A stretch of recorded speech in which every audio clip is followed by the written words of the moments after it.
Distinguished guests, ladies and gentlemen, good morning. I'm Ian Lesser, Vice President of the German Marshall Fund of the United States. Welcome. Thank you very much for joining us today for this keynote address by U.S. Secretary of State Michael Pompeo. And let me also extend a very warm welcome to those who are joining us online, as this is also being live streamed. GMF's mission is very simple. It's to strengthen transatlantic cooperation. And we are doing this through our work on policy, on leadership, on civil society, from our headquarters in Washington and across our 7 offices in Europe, including our center here in Brussels. We believe the transatlantic partnership is central to managing the challenges on both sides of the Atlantic, but also to global stability and global prosperity. And we are extremely grateful to Secretary Pompeo for taking the time from a very busy schedule to be with us here today to share his thoughts about these challenges and how we can address them. Secretary Pompeo, really needs no introduction. He's had an extraordinary career in military and politics, as Director of the Central Intelligence Agency, and since April 2018 as Secretary of State in the Trump administration.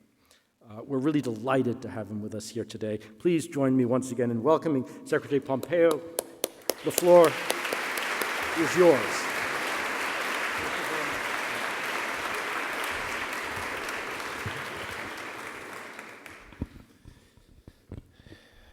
Thank you, Ian, for the kind introduction.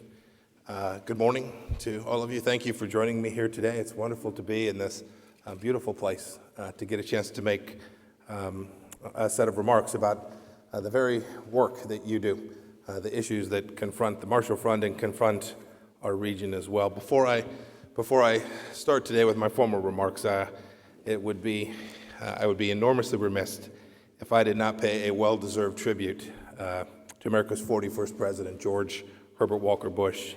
He was, many of you know him, he was an unyielding champion of freedom around the world, first as a fighter pilot in World War II, later as a congressman. He was the ambassador to the United Nations and then an envoy to China. He then had the same job I had as the director of the CIA. I did it for longer than he did. He was then the vice president under Ronald Reagan.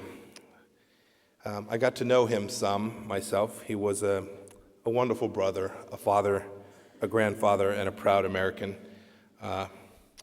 Indeed, America is the only country he loved more than Texas. I actually think that he would be delighted for me to be here today at an institution named after a fellow lover of freedom, George Marshall. And he would have been thrilled to see all of you here. Such a large crowd gathered who are dedicated to transatlantic bonds so many decades after they were first forged. The men who rebuilt Western civilization after World War II, like my predecessor, Secretary Marshall, knew that only strong U.S. leadership, in concert with our friends and allies, could unite sovereign nations all around the globe. So we underwrote new institutions to rebuild Europe and Japan, to stabilize currencies and to facilitate trade. We all co-founded NATO to guarantee security for ourselves and for our allies. We entered into treaties to codify Western values of freedom and human rights. Collectively, we convened multilateral organizations to promote peace and cooperation among states. And we worked hard, indeed tirelessly, to preserve Western ideals because, as President Trump made clear in his Warsaw Address, each of those are worth preserving. This American leadership allowed us to enjoy the greatest human flourishing in modern history. We won the Cold War. We won the peace. With no small measure of George H.W. Bush's effort, we reunited Germany. This is the type of leadership that President Trump is boldly reasserting. After the Cold War ended, we allowed this global order to begin to corrode. It failed us in some places, and sometimes it failed you and the rest of the world. Multilateralism has, too often, become viewed as an end unto itself. The more treaties we sign, the safer we supposedly are. The more bureaucrats we have, the better the job gets done. Was that ever really true? The central question that we face is the question of whether the system, as currently configured, as it exists today, and as the world exists today, does it work? Does it work for all the people of the world? Today, at the United Nations, peacekeeping missions drag on for decades, no closer to peace. The UN's climate-related treaties are viewed by some nations as simply a vehicle to redistribute wealth.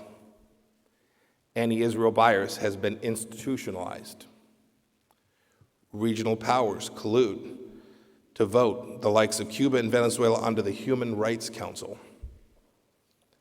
You know, the UN was founded as an organization that welcomed peace-loving nations. I asked today, does it continue to serve its mission faithfully? In the Western Hemisphere, has enough been done with the Organization of American States to promote its 4 pillars of democracy, human rights, security, and economic development in a region that includes the likes of Cuba, Venezuela, and Nicaragua?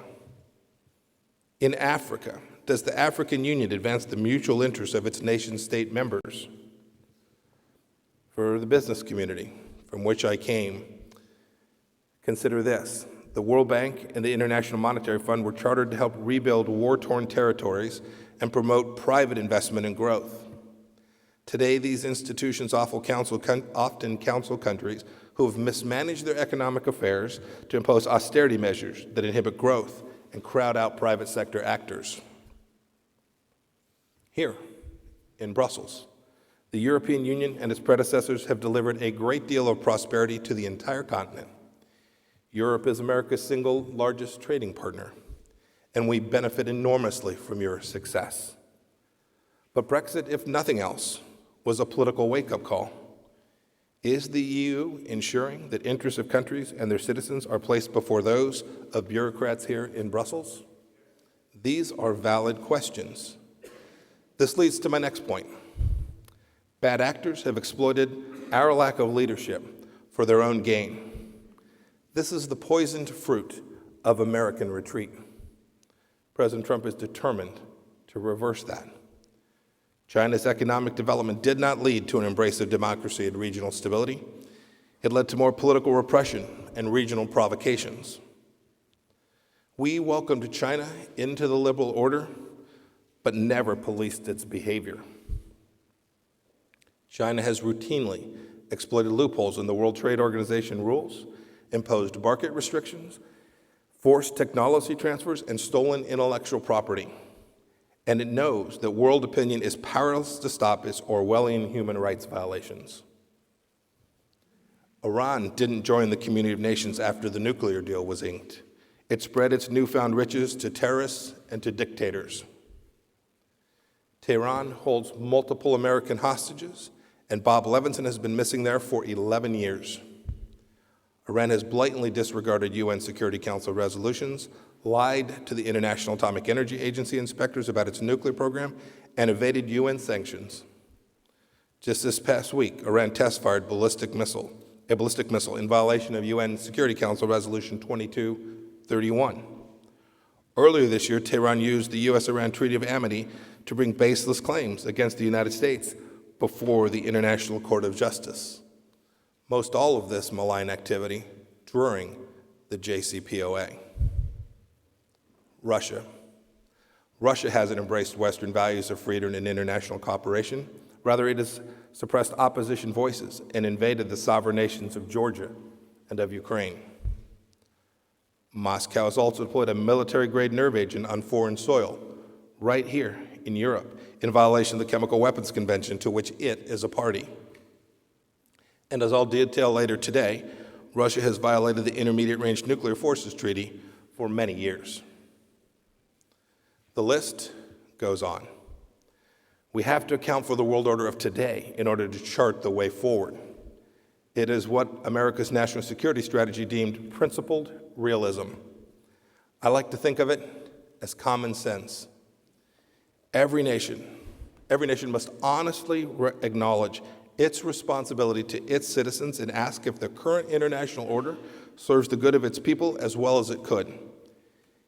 And if not, we must ask how we can right it. This is what President Trump is doing. He is returning the United States to its traditional, central leadership role in the world. He sees the world as it is, not as we wish it to be. He knows that nothing can replace the nation-state as the guarantor of democratic freedoms and national interests. He knows, as George H.W. Bush knew, that a safer world has consistently demanded American courage on the world stage. And when we, all of us, ignore our responsibilities to the institutions we formed, others will abuse them. Critics in places like Iran and China, who really are undermining the international order, are saying that the Trump administration is the reason that the system is breaking down. They claim America is acting unilaterally instead of multilaterally, as if every kind of multilateral action is by definition desirable. Even our European friends sometimes say we're not acting in the world's interest. This is just plain wrong. Our mission is to reassert our sovereignty, reform the liberal international order, and we want our friends to help us and to exert their sovereignty as well. We aspire to make the international order serve our citizens, not to control them. America intends to lead now and always. Under President Trump, we are not abandoning international leadership or our friends in the international system. Indeed, quite the contrary. Just look, as one example, at the historic number of countries which have gotten on board our pressure campaign against North Korea. No other nation in the world could have rallied dozens of nations from every corner of the world to impose sanctions on the regime in Pyongyang. International bodies must help facilitate cooperation that bolsters the security and values of the free world, or they must be reformed or eliminated. When treaties are broken, the violators must be confronted, and the treaties must be fixed or discarded. Words should mean something.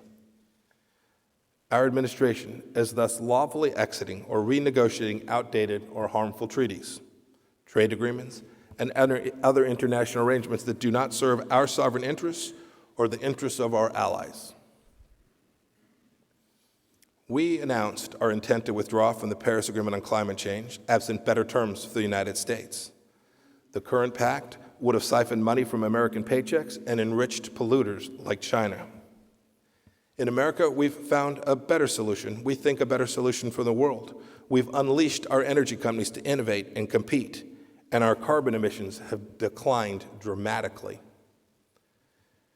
We changed course from the Iran deal because of, among other things, Tehran's violent and destabilizing activities, which undermined the spirit of the deal and put the safety of American people and our allies at risk. In its place, we are leading our allies to constrain Iran's revolutionary ambitions and end Iran's campaigns of global terrorism. And we needn't a new bureaucracy to do it. We need to continue to develop a coalition which will achieve that outcome, which will keep people in the Middle East, in Europe, and the entire world safe from the threat from Iran. America renegotiated our treaty, NAFTA, to advance the interests of the American worker. President Trump proudly signed the U.S.-Mexico-Canada agreement at the G20 this past weekend in Buenos Aires. And on Friday, it will submit it to the Congress, a body accountable to the American people. The new agreement also includes renegotiation provisions because no trade agreement is permanently suited to all times. We've encouraged our G20 partners to reform the WTO, and they took a good first step in Buenos Aires this last week. I spoke earlier about the World Bank and the IMF. The Trump administration is working to refocus these institutions on policies that promote economic prosperity, pushing to halt lending to nations that can already access global capital markets, countries like China, and pressing to reduce taxpayer handouts to development banks that are perfectly capable of raising private capital on their own. We're also taking leadership, real action, to stop rogue international courts like the International Criminal Court from trampling on our sovereignty, your sovereignty, and all of our freedoms. The ICC's Office of the Prosecutor is trying to open an investigation into U.S. personnel in connection with the war in Afghanistan. We will take all necessary steps to protect our people, those of our NATO allies who fight alongside of us inside of Afghanistan, from unjust prosecution. Because we know if it can happen to our people, it can happen to yours too. It is a worthy question. Does the court continue to serve its original intended purpose? The first 2 years of the Trump administration demonstrate that President Trump is not undermining these institutions, nor is he abandoning American leadership. Quite the opposite.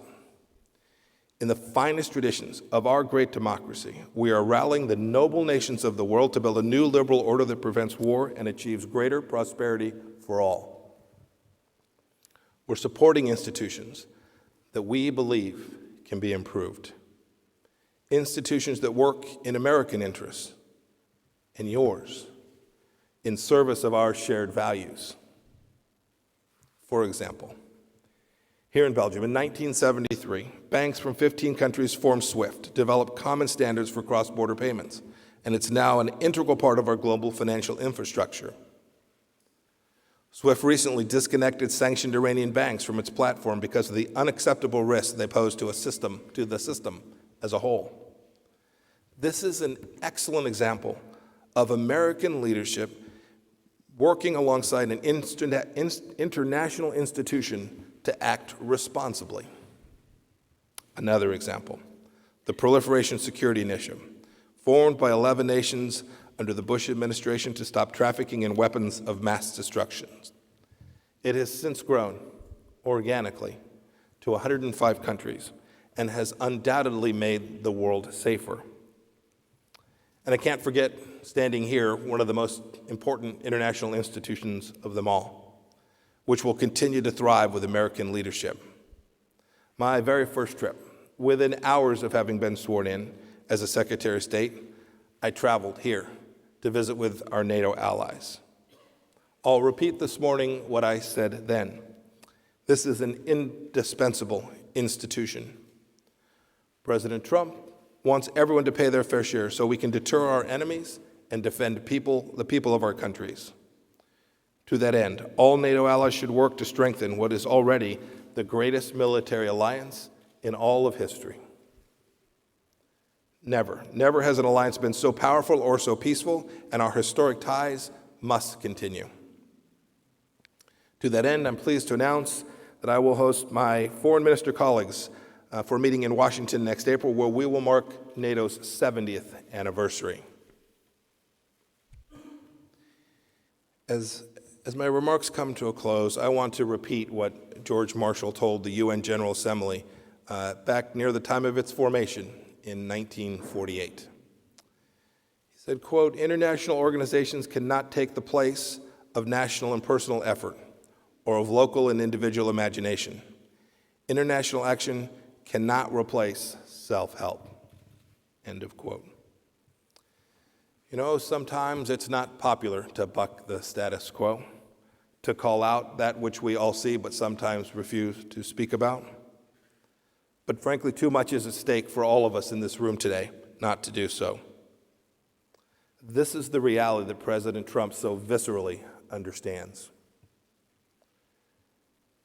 Just as George Marshall's generation gave life to a new vision for a safe and free world, so we call on you to have the same kind of boldness. Our call is especially urgent in light of the threats we face from powerful countries and actors whose ambition is to reshape the international order in its own illiberal image. Let's work together. Let's work together to preserve the free world so that it continue to serve the interests of the people to whom we each are accountable. Let's do so in a way that creates international organizations that are agile, that respect national sovereignty, that deliver on their stated missions, and that create value for the liberal order and for the world. President Trump understands deeply that when America leads, peace and prosperity almost certainly follow. He knows that if America and our allies here in Europe don't lead, others will choose to do so. America will, as it has always done, continue to work with our allies around the world towards the peaceful liberal order each citizen of the world deserves. Thank you for joining me here today. May the good Lord bless each and every one of you. Thank you.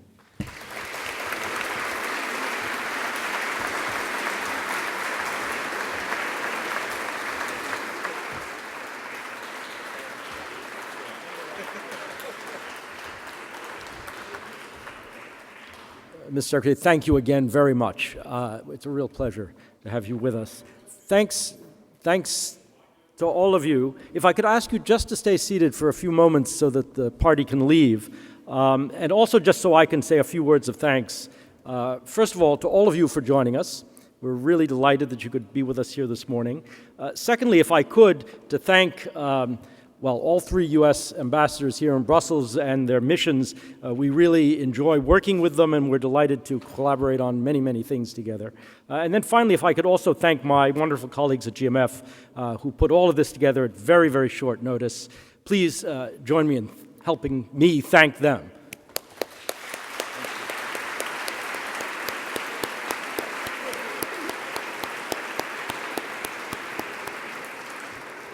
And we look forward to seeing all of you again soon. Thank you.